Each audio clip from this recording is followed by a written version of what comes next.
اور جب مغرب کا وقت آیا تو لوگوں نے چند ہزار لوگ رہ گئے, نماز کی نیت باندھی. توجہ کرنا میری بات پہ, ایک مسئلہ بھی سمجھ میں آئے گا.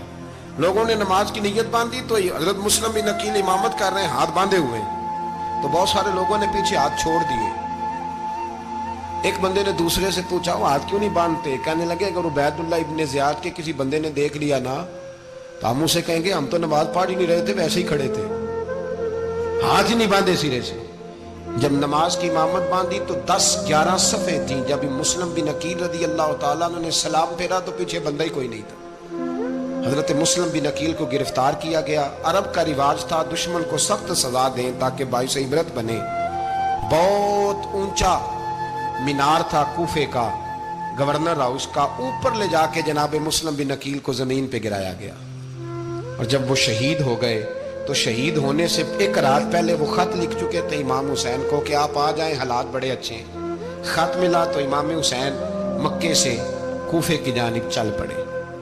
امام علی مقام رضی اللہ تعالیٰ عنہ جب چل پڑے, تشریف لا رہے تھے تو رستے میں فرزق شاعر ملا, بڑا محب اہل بیت تھا. رستے میں ملاقات ہوئی. اللہ اکبر. حضرت مسلم بن عقیل جب گرایا شہید ہو گئے تو پھر اس نے اس طرح کیا کہ آپ کی لاش کو لٹکا دیا چوک میں. لوگ دیکھتے تھے تو عورتیں بچوں کہتی تھی تو نے باہر نہیں نکلنا, ہم نے نہیں امام حسین کے ساتھ چلنا, بس بڑا خوف ہے, کوئی بندہ نہ باہر نکلے, کوئی نہیں ضرورت, ہمیں حالات بہتر ہوگی تو دیکھی جائے.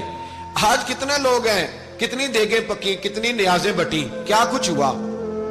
آپ ناراض نہ ہونا, میں آپ میں سے ہوں, آپ مجھ سے ہیں, یہ بات آپ کی نہیں میری سب کی ہے. آج بھی اگر امام حسین کے نام پہ جان دینے کی باری آئے گی تو دیگیں رہ جائیں گی. ناراض تو نہیں ہو گئے آپ لوگ؟ فٹافٹ مائیں کہیں گی باہر دی جانا, بالکل پتر سانو کی لگے, سارا دن کوئی ہمارے لیے. پیر صاحب تو کرتے رہتے ہیں باتیں, ان کا تو کام ہے. خبردار, ہم نے نہیں جانا. دیگیں دینے کو سارے تیار ہیں, جانے دینے کو تیار ہونا. ناراض ہو گئے آپ لوگ؟ چلو کوئی نہیں, ہو جاؤ, خیر صلی اللہ, بات تو ٹھیک کر رہا ہوں نا.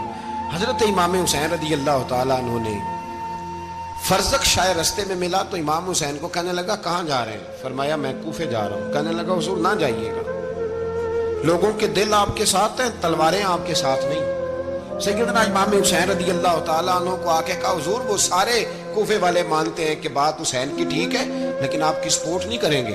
اور اگلی بات فرزق نے یہ کی کہ حضور میں حضرت مسلم بن عقیل کی لاش کو لٹکی ہوئی دیکھ کے آیا ہوں کوفے کے چوک میں. بڑا ہی خوبصورت فکرہ ہے امام حسین کا.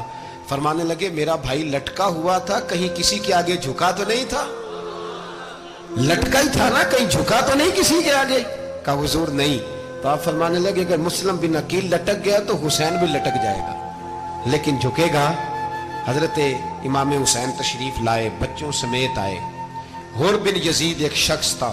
حر بن یزید ایک مختصر سا لشکر لے کے اس نے امام حسین کو ایک جگہ پہ روکا, پھر دوسری جگہ پہ روکا, بالآخر تیسری جگہ پہ روکا. تو امام حسین نے فرمایا جگہ کون سی ہے؟ کہا حضور کرب و بلا. فرمایا بس یہی خیمے لگا دو, یہی. حضرت سیدہ زینب نے پوچھا امام حسین سے کہ سارے زمانے نے روکا ہے, ٹھیک ہے آپ حق پہ ہیں, یہ بھی سب نے کہا آپ حق پہ ہیں, پر روکا بھی سب نے, آپ روکے کیوں نہیں؟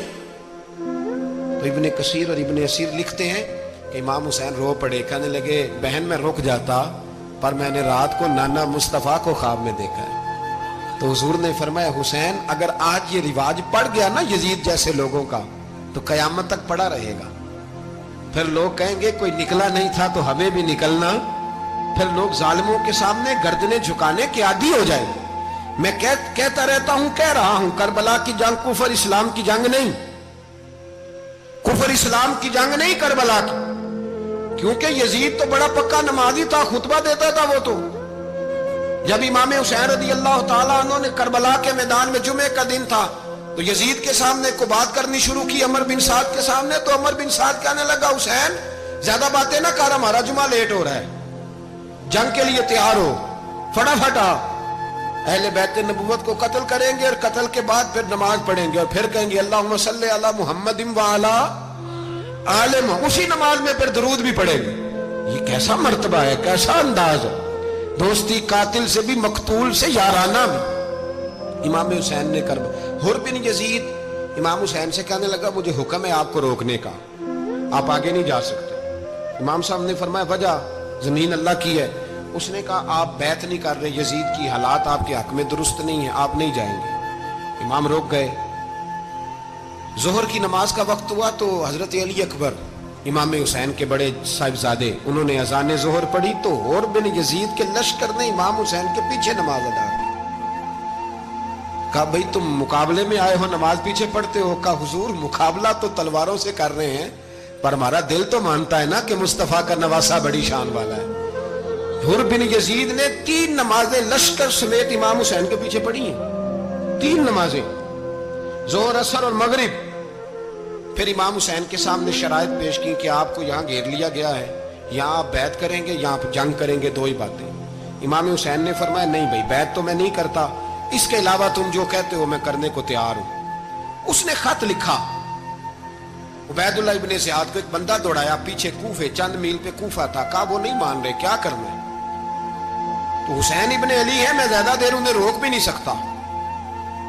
انہوں نے پیغام دیا حور بن یزید کو کہ کرنا کچھ بھی نہیں, ان کا پانی بند کر دو, بلیک میل کرو, کھانا پانی نہیں ملے گا, چھوٹے چھوٹے بچے ہیں, خود ہی مان جائیں گے.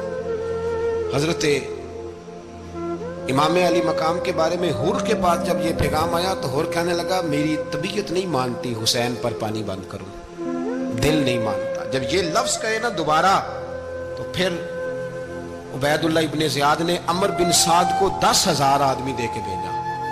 کہا حور بن یزید لچک دکھا رہا ہے حسین کے حق میں. ایک رے کا علاقہ تھا, بڑی وہاں فصل ہوتی تھی, لوگ کوشش کرتے تھے وہاں کا گورنر بننے کی, کوشش کرتے تھے. تو عبید اللہ ابن زیاد کہنے لگا تمہیں رے کی گورنری ملے گی, سب سے سرسبز و شاداب علاقہ, تمہیں وہاں کا گورنر بنایا جائے گا اگر حسین کے خلاف لڑو گے. یہ اتنی زبردست ہوتی ہیں گورنریاں کہ گورنریوں کے لیے لوگ نسل رسول کے خلاف بھی نکل آتے ہیں. یہ اتنی تگڑی ہوتی ہیں, اتنی جلدی وفاداریاں بدلتی ہیں. وقت اتنا نہیں کہ میں مزید تفصیل میں جاؤں. امام حسین کو روک لیا گیا, عمر بن سعد نے روک لیا. 1 محرم کو امام آئے, 7 محرم تا روکا گیا, 7 محرم کو پانی بند کر دیا. جانور پانی پیتے تھے, گھوڑے پیتے تھے, کتے پیتے تھے, لیکن مصطفیٰ کے گھرانے کو پانی پینے کی اجازت. 3 دن تک پانی بند رہا. 9 محرم کو عمر بن سعد نے اور لوگ بلائے. شمر ایک بڑا سخت آدمی تھا, سنگ دل بدبخت, جس نے حضرت علی اصغر کے گلے پر تیر مارا تھا, وہ اور لشکر لے کے آیا. رات کو کہنے لگا امام حسین رضی اللہ تعالیٰ عنہ سے کہ بس بڑا ہو گیا, یہ 9-10 محرم کی درمیانی رات, یہاں آپ جنگ کریں گے یا آپ بیعت کریں گے, 2 ہی باتیں. امام حسین اندر گئے, سیدہ زینب سے مشورہ کیا, باہر آئے, فرمایا بات وہی ہے جو پہلے دن والی ہے. امام حسین رضی اللہ تعالیٰ عنہ نے فرمایا بھئی بیعت تو میں نہیں کرتا, باقی جو تمہارا پروگرام ہے. شمر اور ابن سعد کہنے لگے پھر جنگ کے لیے تیار ہو جائیں. کیا انداز ہے امام حسین کا. فرمانے لگے کل جنگ کروں گا, مجھے پتا تو ہے جنگ کا نتیجہ کیا نکلنا ہے, 1 رات مجھے دے دو تاکہ میں کھل کے اپنے رب کی عبادت تو کر لوں. حسین نے جانا ہے, مجھے پتا ہے کل رزلٹ 72 اور 22,000 کا کیا 1 رات مجھے دو, میں مالک سے راز نیاز تو کروں. میں گویا اس سے پوچھوں تو صحیح کہ مالک میرے والد بھی شہید ہیں, بھائی بھی شہید ہیں, نانا کو بھی دکھوں میں دیکھا ہے, تو اب میری باری ہے تو مالک میں حاضر ہوں, مجھے موقع تو دو. اس لیے کہ میرے نانا نے بدر میں بھی ساری رات عبادت کی تھی, صبح مجھے موقع دو. اور دنیا کا اصول ہے جب کوئی موقع مانگتا ہے تو دیا جاتا ہے.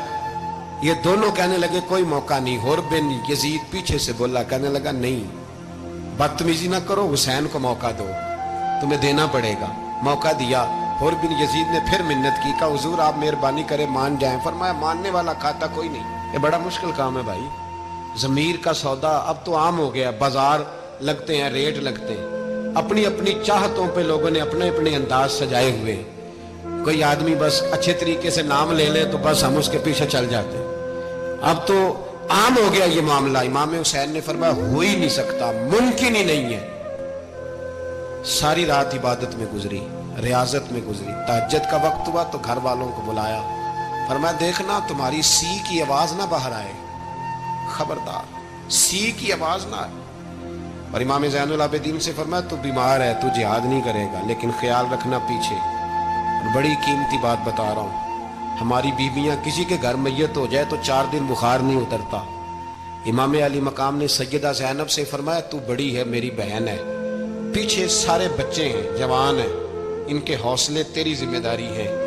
صبح جنگ کا طبل بجنے لگا، فجر کی نماز پڑھی، سورج چڑھا، 10 محرم کا دن جمعے کا وقت، جناب سیدنا امام حسین رضی اللہ تعالیٰ عنہ نے ریت پر سجدے کیے، لمبے سجدے، لمبی نماز، سورۃ الشمس کی آیات دوسری رکعت میں پڑھی تو سارا کربلا گونجنے لگا۔ کیا انداز تکلم تھا امام علی مقام کا۔ نماز مکمل ہوئی تو حور بن یزید، عمر بن سعد اور شیمر سے کہنے لگے واقعی حسین سے لڑو گے؟ پتہ نہیں کون ہے۔ قل لا اسألکم علیہ اجرا، تم نے نہیں پڑھا؟ الا المودۃ فی القربى، تمہاری آنکھیں بند ہیں۔ الحسن والحسین سید الشباب اہل جنہ، تمہیں نہیں پتا؟ کہنے لگا چپ کر، حکومت نظر آ رہی ہے۔ اور بن یزید کہنے لگے پھر میرا بھی فیصلہ سنو، مجھے حکومت نہیں چاہیے، مجھے جنت چاہیے۔ حکومت نہیں چاہیے۔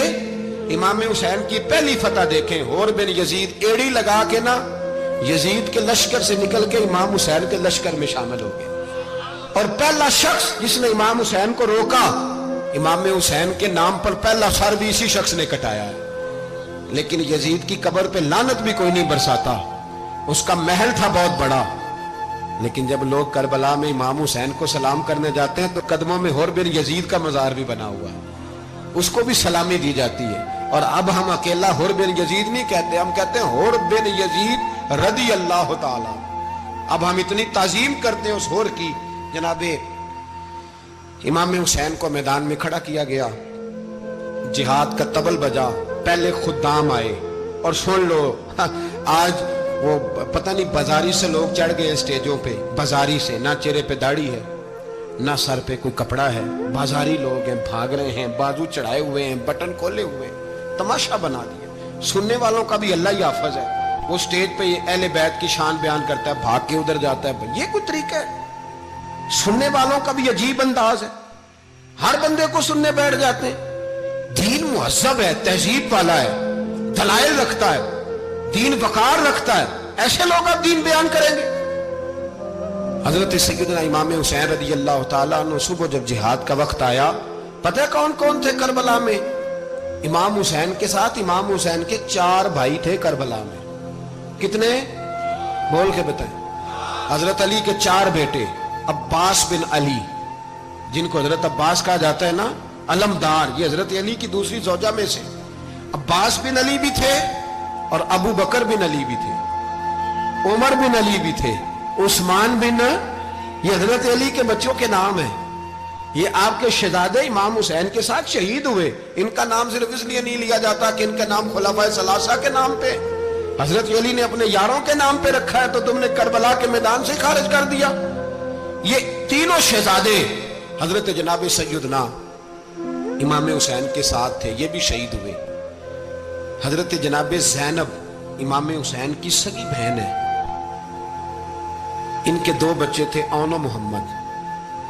جب امام حسین میدان میں جانے لگے تو جناب زینب بچوں سے کہنے لگی نہ، پہلے بھائی نہیں جائے گا، پہلے بھانجے جائیں گے۔ 2 بچے شہید ہوئے۔ حضرت قاسم بن حسن امام حسن کے بیٹے تھے، وہ جب میدان میں جانے لگے تو امام حسین نے کہا نہیں بھائی تو نہیں جائے گا، تو میرے بھائی کی نشانی ہے، میں جاؤں گا۔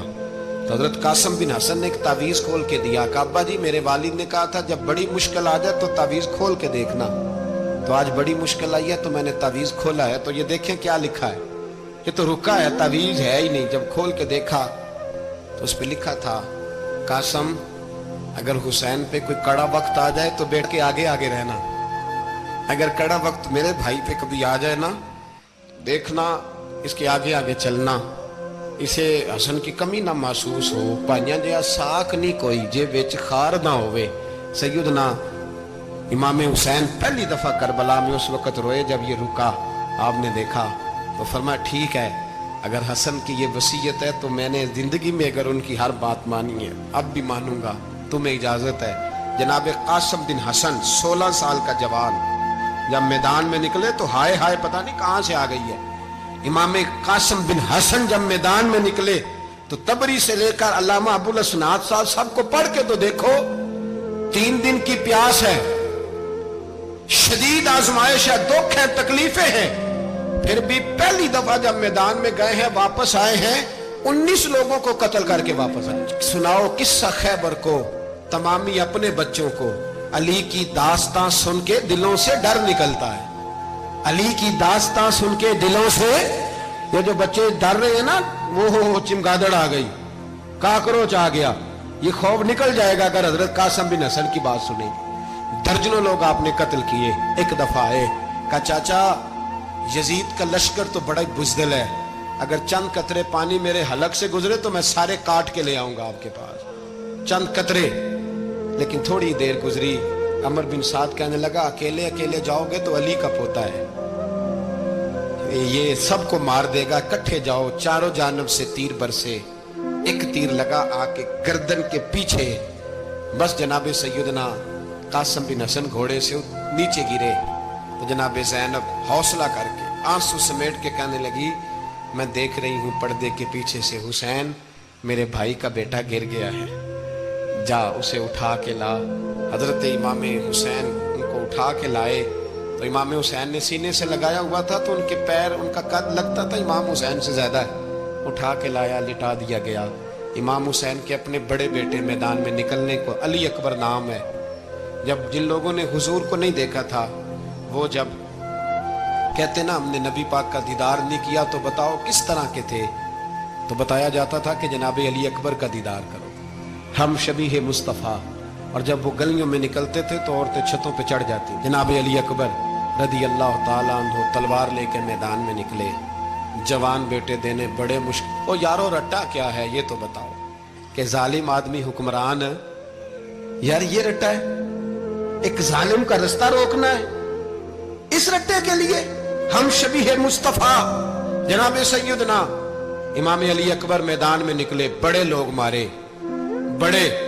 پھر ایک تیر ان کے بھی گلے میں لگا، اور جب وہ گرے نا زمین پہ تو حضرت امام حسین دوڑ کے آئے، دوڑ کے، اور جب تشریف لائے تو ان کے گلے سے تیر کھینچا. تو ایک جملہ لکھا ہے صاحب تبری نے، اس نے حد کر دی. کہنے لگے تیر کھینچا تو امام حسین کی آنکھوں میں آنسو آئے. کہنے لگے کاش جناب ابراہیم آج میرے سامنے ہوتے تو میں انہیں کہتا کہ آپ نے تو بیٹا ذبح کرتے وقت آنکھوں پہ پٹی باندھی تھی، دیکھو میں کھلی آنکھوں سے بچے ذبح کرنا، کھلی آنکھوں. کاش جناب ابراہیم خلیل ہوتے تو انہیں کہتا.